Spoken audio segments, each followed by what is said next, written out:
Guys, welcome back to my channel. So अभी last video में ना हमने पढ़ा था about the risk and the sis, ठीक है। सो आज जो हम पढ़ने वाले हैं टॉपिक वो है हमारा टाइप्स ऑफ द मेमोरी, ठीक है। अब ये जो टॉपिक है आई नो काफ़ी सिंपल टॉपिक है एंड ये एग्जाम में पूछा जाता है, सो मैं इसको जल्दी से कवर कर लूँगी, ठीक है। ये इतना टफ टॉपिक नहीं है, बहुत ही ईजी है। देखो, रैम मेमोरी जो होती है ना हमारी बेसिकली दो टाइप की होती है, ठीक है। एक होती है हमारी रैम और एक होती है हमारी रोम, ठीक है। अगर मैं रोम की बात करूँ तो ये रोम भी काफ़ी सारे टाइप्स में डिवाइडेड है। फॉर एग्ज़ाम्पल एक होती है हमारी PROM which is the programmable रोम, यहाँ लिख देती हूँ मैं। ये जो होती है हमारी, ये होती है हमारी programmable, okay. And then next we have the EPROM, ठीक है।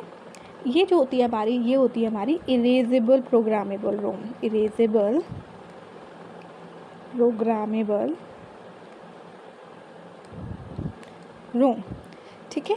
एंड इसके बाद जो आती है हमारी वो होती है हमारी EEPROM, okay, which is electrically erasable ROM. And then we have the MROM, which is the masked ROM, ठीक है। अभी इन सब के बारे में आपको मैं बताऊंगी, सो टेंशन नॉट।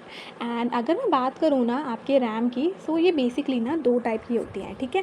एक होता है इसमें हमारा SRAM एंड एक होता है इसमें हमारा DRAM, ठीक है। अब आप बोलेंगे इसमें S या D क्या है। अब इसका ये वाली जो होती है ये होती है हमारी स्टैटिक रैम, ठीक है।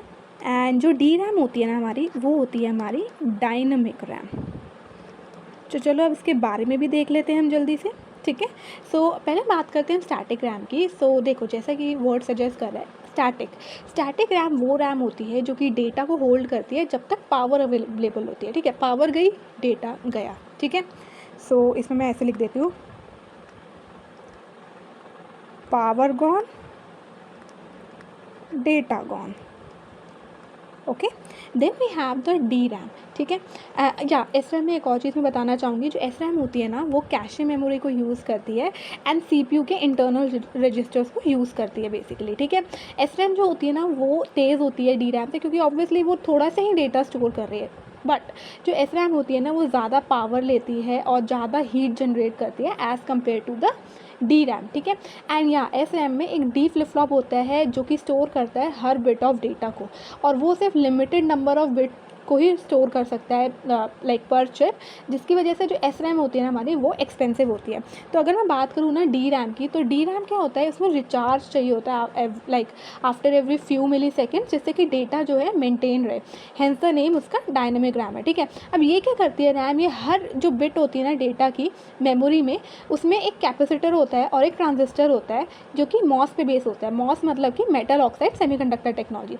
अब इस वजह से क्या होता है ना, इसमें यहाँ लिख देती हूँ मैं, ठीक है, हैव मॉस, ठीक है।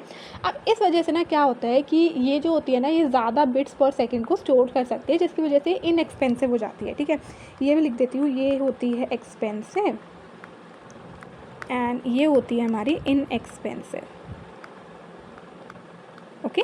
सो जो हमारी DRAM होती है, ये वाली जो डायनेमिक रैम होती है ना हमारी, ये कम पावर यूज़ करती है as compare to the SRAM and ये कम हीट को जनरेट करती है, ठीक है। इसमें यहाँ लिख देती हूँ, जनरेट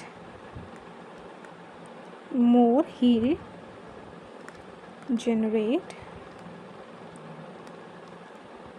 लेस हीट।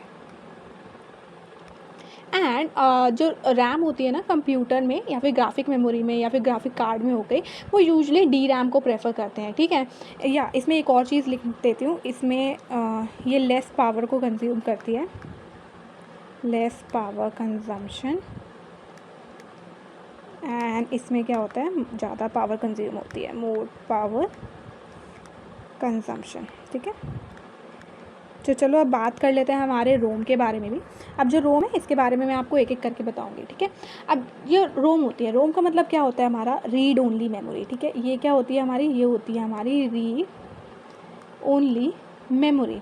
तो अब जैसे नाम से पता लग रहा है ये सिर्फ कंटेंट को स्टोर कर सकती है, बट इसमें से मेमोरी जो है मतलब मेमोरी सिर्फ रीड करने के लिए होती है, बट इस जो भी मतलब कंटेंट जो स्टोर होता है ना उसे हम चेंज नहीं कर सकते, ठीक है। इसमें जो टाइप्स होते हैं, सबसे पहला होता है इसका पी रोम। अब पी रोम का मतलब होता है प्रोग्रामेबल रोम, ठीक है। अब ये वाली जो पी रोम होती है, इसमें क्या होता है ना, जो यूज़र होता है इस रोम को प्रोग्राम कर सकता है, but there is a catch, सिर्फ पूरे उसके पूरे उस पी रोम की लाइफ टाइम में वो सिर्फ एक ही बार प्रोग्राम हो सकती है। मतलब आपने अगर एक बार प्रोग्राम उसे कर दिया, देन आप उसे दोबारा हटा नहीं सकते, वो वैसे ही प्रोग्राम रहेगी।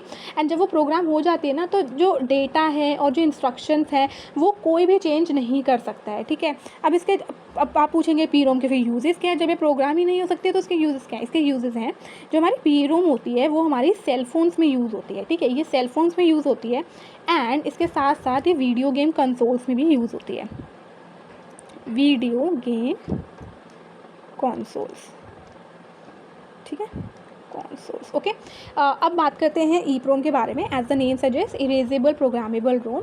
अब ये वाली रोम होती है ना, इसमें क्या होता है कि जो यूज़र है इसको प्रोग्राम कर सकता है एक से ज़्यादा बार, ठीक है। पी रोम की तरह नहीं होता, बट जो यूज़र है ना उसको इरेज करना पड़ेगा पूरा का पूरा प्रीवियस डेटा जो होता है और जो इंस्ट्रक्शन होती है जो भी उसमें स्टोर होती है। अब आप ये पूछेंगे ये इरेज कैसे होता है। ये जो रोम में जो भी डेटा और इंस्ट्रक्शंस होती है ना, उसको इरेज करने के लिए हम इसमें यूज़ करते हैं अल्ट्रा वायलेट लाइट, जो कि होते जिसको हम बोलते हैं यूवी लाइट, ठीक है। एंड इसका यूजेस का है, ये यूज़ होती है हमारे इंटेल 8048 वाले माइक्रो कंट्रोलर में, माइक्रो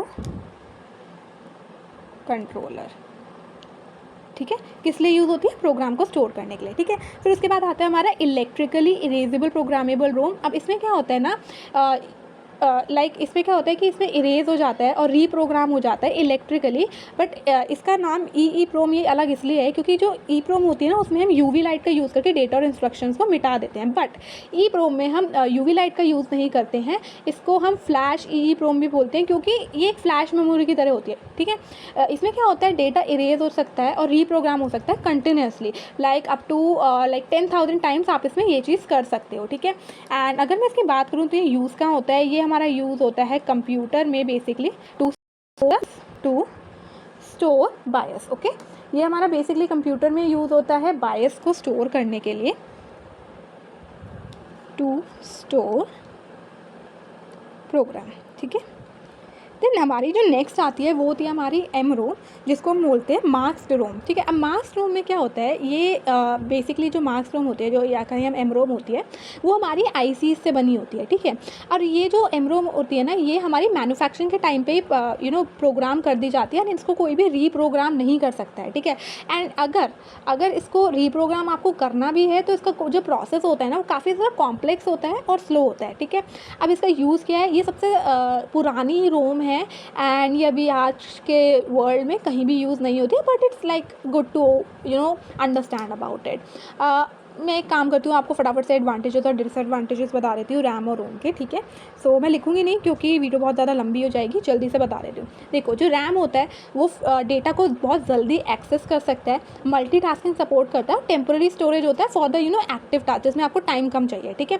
डिसएडवांटेज की बात करूँ अगर मैं रैम की, तो ये जो होती है ना हमारी रैम जो होती है हमारी, वो हमारी वॉलेटाइल मेमोरी होती है बेसिकली, ठीक है। ये होती है हमारी वॉलेटाइल मेमोरी, एंड जो रोम होती है हमारी, ये होती है हमारी नॉन वॉलेटाइल। जो हमारी रैम होती है वॉलेटाइल होती है, मतलब कि रैम अपना सारा डेटा जो है लूज़ कर देगी अगर कंप्यूटर को टर्न ऑफ कर देगा। इसमें लिमिटेड स्टोरेज होती है और बहुत ही एक्सपेंसिव कॉस्ट होती है। अगर मैं बात करूँ रोम के एडवांटेजेस और डिसएडवांटेजेस की, तो रोम में परमानेंट स्टोरेज होती है, डेटा सिक्योरिटी होती है और लो पावर यूजेज होता है। बात करूँ अगर इसके डिसएडवांटेज की, तो इसमें जो डेटा एक्सेस होता है वो काफ़ी धीरे होता है एंड स्टोरेज कैपेसिटी इसकी काफ़ी लिमिटेड होती है एंड ईजिली अपग्रेडेबल नहीं है। So that's all for this video. मिलती हूँ आपसे नेक्स्ट वीडियो में। Till then, like this video, subscribe my channel and do not forget to hype my video. Bye bye.